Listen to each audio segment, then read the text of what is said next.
বাংলাদেশ জাতীয়তাবাদী দল বিএনপি শিগগিরই নির্বাচনী ইশতেহার ঘোষণা করবে বলে জানিয়েছেন দলটির স্থায়ী কমিটির সদস্য নজরুল ইসলাম খান।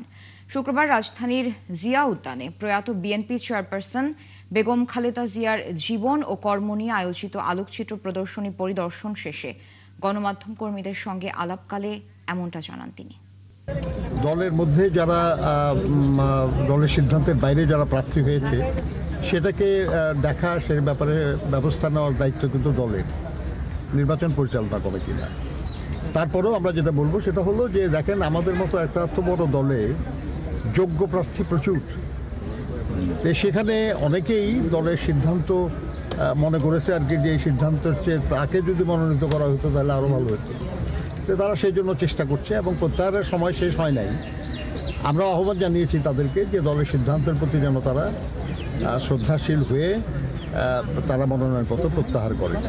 আমরা আশা করছি যে তারা প্রত্যাহার করবেন। অনেকেই অলরেডি প্রত্যাহার করার কথা জানিয়েছেন আমাদেরকে।